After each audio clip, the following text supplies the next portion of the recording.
Yeah, Chris and I didn't coordinate on this, but it was great to see that timeline and the Oregon Travel Survey's place in it. I'm gonna first give you a little treat because I got one yesterday and take us even further back in the past. It was online. I know can't see it, but a colleague at Metro was cleaning out some files and handed me a big box of materials from the 1994 Oregon and Southwest Washington Activity and Travel Behavior Survey. And so, how far we've come from filling out 30 pages by hand of every address of every activity that you did. Really, 30 pages? I know. I'm keeping that. Make sure that doesn't travel around too far. And I really appreciate this too. I mean, you couldn't send out a calendar invite then. So when you got your assigned travel days, you got this little guy which has a space marked out to put your refrigerator magnet here. Not forget your travel days. It was very state of the art though. Doing a 2-day an activity rather than just a trip based travel survey was already really innovative, and that was in coordination with. That was a partnership of ODOT and Metro. If my history doesn't fail me, and it has since expanded, as Chris said, to a statewide, coordinated effort, still including our friends and Mark Harrington up in Southwest Washington.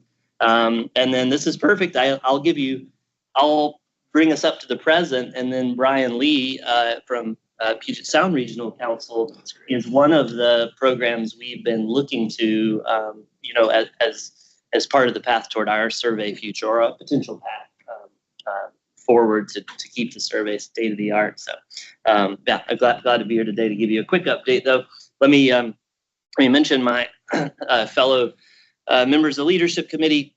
Kelly Clark with Central Lane is here in the room. Becky Knudsen, a big missing presence in the room today, and has a very important point of bringing us from that old paper survey to the present, honestly. And so thanks so much to Becky, who is now retired but still shows up to meetings. She can't stop, and we're not gonna tell her not to come. I also wanted to note that, well, let me first mention, as Chris laid out so nicely, our primary goal is to work collaboratively together with agencies and other partners and keep this survey on track to happen regularly and to remain a state-of-the-art sort of travel behavior survey. We're pretty unique in doing it in a statewide coordinated effort. There are not many places that are able to pull that off, and I hear that a lot when at conferences or meetings out of state. People really are kind of envious of our level of coordination. So kudos to everyone who's put in time to make that happen. And we also try to learn, to stay on top of what's happening and not rest on our laurels. And that's why we talk to smart people like Brian Lee, who we're going to hear from here soon. I also want to note that you'll be seeing some new faces popping up around the travel survey. And they happen to all be here in the room, which is great. So we have Matt Ben, also from Metro's, helping support me. We have Josh Kaczynski at Central Lane with Kelly. And then we have Thor Morris, who's sitting here to my left, who is slowly learning from the wealth of knowledge of Becky at ODOT and helping us out on that side. So we're a big crew making this all happen. And here's our little timeline just from the current survey effort, which we've branded the Oregon Travel Study. Most of you have probably heard of it by now. Probably a fair number of you actually participated in the survey. Could we get a quick show of hands online in the room who actually was able to participate in the Oregon Travel Study? I didn't get one. I was kind of so quite a few. We hit a lot of the state, and something tells me you all were more likely to respond maybe than the average person. But that's really over 10%. Why you wouldn't be random? It was randomly mailed to you, but of course the response is not always random. So this effort goes all the way back to 2019 when Chris Johnson, who's here in the room, was sitting in my seat on the survey subcommittee and starting to plan for this. And of course, that was smooth sailing because 2020 to 2022 were just normal years, right? As I recall. So that it was a challenging process. It always is to kind of spin up a big statewide survey effort like this. But we found a great team. We've had wonderful partners at RSG, who are our consulting partners. And I think overall, it's been a smoother process of something like this can be. So our data collection started with a pilot spring of 2023 and wrapped up in early summer of last year of 2024. And at this point, I'm going to take you through this in slightly more detail, but we're in the phase of processing and taking delivery of that survey data, also expanding on it with some savings we were able to realize from the contracting point of view. And so data, I know that we're a little later than I guess we had initially hoped, but there's a reason for that, and I'm going to kind of take you through that. It's a good reason. The data is going to come better and with more batteries included than the original deliverable would have. So we did, as I said, complete survey collection last summer, and we ended up with 22,000 households, exceeding our minimum target by quite a bit. In fact, we had to be pretty conservative and budget enough to handle the post-pandemic reality. We didn't know how. No one really knew at that point who was going into the field how response rates were going to be affected by all of the changes and shifts that happened through the pandemic. But we did well. I think thanks a lot to that planning effort that stretched way back. We made some running changes based on pilot response rates that I think really helped us dial in our invitations, our incentive structure, and our sampling strategy. And very exciting thing, and a first for us, is that over half of people chose to participate in the 7-day smartphone-enabled survey versus a 1 or 2 day that we've done in the past. So we're getting many times more data. When you see 22,000 households, this is generating much more data than that number would have in the past, since we're getting a full week's worth of travel and activities. It's pretty exciting, and you see there how it adds up. It's a lot of travel days and trips that are in the final stages of being processed. And so right now, some of you have helped, and thank you to those that have. We're doing some interagency review of the final data products and wrapping up the documentation, and we expect to take delivery of that late this spring, as long as everything goes well and they're able to handle the comments that we give. We also have an external independent auditor of the data to be sure that everything is buttoned down, since this is new data to us. I always like to throw a teaser in. Notice at the bottom, this is preliminary unweighted data. Do not report. This is a Joe Broach graphic, and it's worth about what that sounds like it's worth. But I just wanted to make the case that, you're looking at this graphic. This is a new data set. It's pretty exciting. We've never been able to show this graphic with our survey data before, because we would only collect on a Tuesday, Wednesday, Thursday, right? So you couldn't see this is showing the weekly commute trip rate by day of week. This is just in the metro area where I was doing my data review. And you can kind of see, no surprise, we see that in a lot of regions now, that we have this kind of peak travel midweek, and most of us are not in the office as much on a Monday or a Friday. Of course, we're capturing that work from home travel as well. But I also want to point you out over to that right edge, right? This is completely new pot of data for us, right? Look at this group. I think we got 1,000 trips statewide that were commute trips on a Saturday or a Sunday.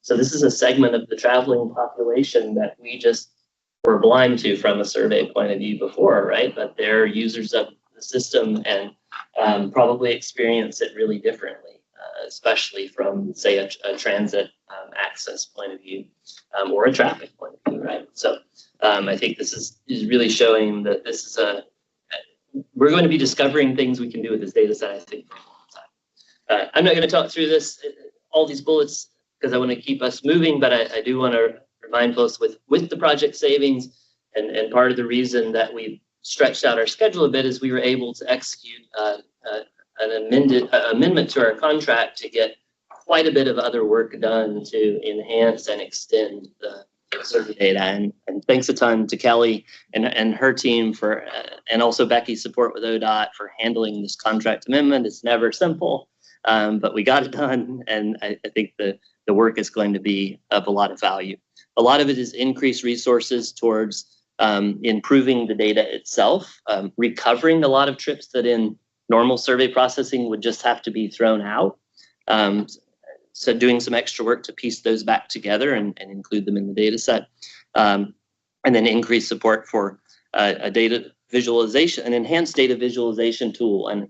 And those of you who are more engaged with the survey, I want to point your attention to the end of this month, April 30th, we have a workshop that I think many of you have been invited to, where we're going to solicit some feedback on what you would like to see in a data visualization, data access tool that's going to be wider spread. Of course, all our agency partners will still have the full data set, but sometimes it's nice to just go look up a statistic and get a visual that you can plop in a presentation, right, instead of data. So we're excited to kind of see what folks want in terms of a data viz tool, and going to be hosting that again April 30th. So if you weren't on the invite list, please, I think you can email Carol. I hope I didn't make her grimace over there, but or me or any of us, and we'll make sure that you have the information to participate.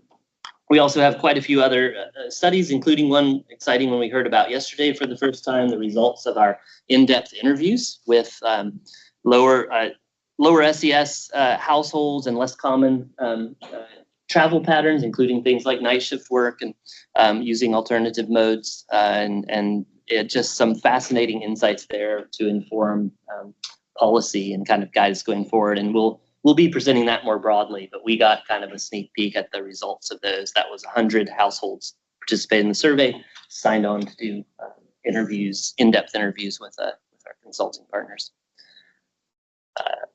So the upcoming quick timeline, just so that we have it here in the record, like I said, processing delivery documentation through this spring, as well as the in-depth interviews and reporting.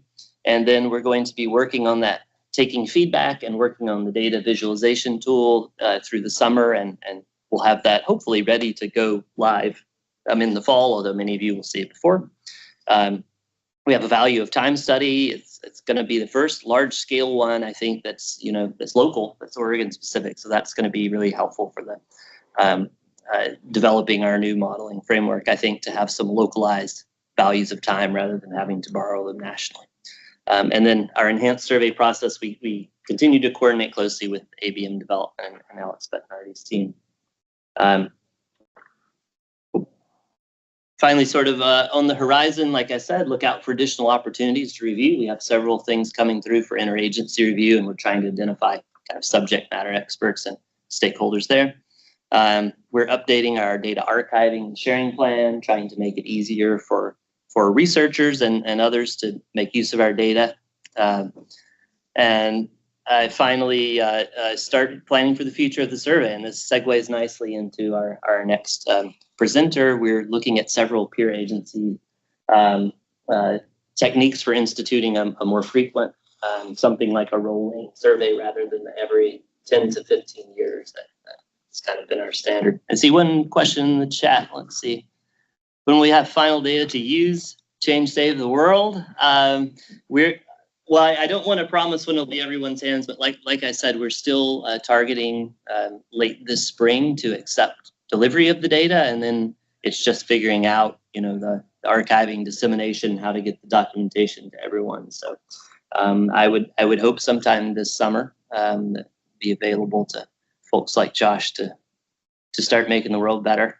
But this is an exciting data set, I think, for all of us. I know we've all been eager to get it, but we want to be sure that it's the best it can be and that we're confident in the data. So I do appreciate your patience and ongoing support. And researchers, as always, Sal will have access through us. We're also working with the National Renewable Energy Lab, which runs the Transportation Secure Data Center. And it's seeming likely that it will also be hosted there to make the data even more easily accessible. And there it's in two forms. There's a more public version with spatially identifying information scrubbed for those that just need the basics of the travel survey. And then there's a you can apply for access. Anyone can for a spatially enabled data product, and they do a good job with ensuring privacy protection, but also use for research. But we always are excited for especially our homegrown researchers to get their hands on the data as soon as possible. Excited to see what you do with it. All right, I think with that I have a quick question. Oh yes, please. The sample size for 1994 and the 2010. I remember 1994 was 6,000. Or I'm just curious about those numbers. Like how many households you collected because you got 3 surveys. Yeah, that's right. 2011. Boy, Becky might remember. It was similar. I mean, ballpark. we always aim for about a 1%. Yeah. Alex knows, isn't it about 18,000? 19,000, I think. Yeah, it was right. Yeah, right there. I can't remember the exact number, but right. So it rises over time to be representative of the population increase. But it's typically aim for about a 1% of household sample size. I think we will exceeded that this time. The original one in the 90s was just a 3 MPO survey, so it was nowhere near the same size. I don't remember the number, but it was just I remember about 6,000. 6,000. All right. Well, wouldn't this one be much more representative then, with 3 times the size? The population. Well, it was a smaller geographic area. They were 94. It wasn't covering the whole state.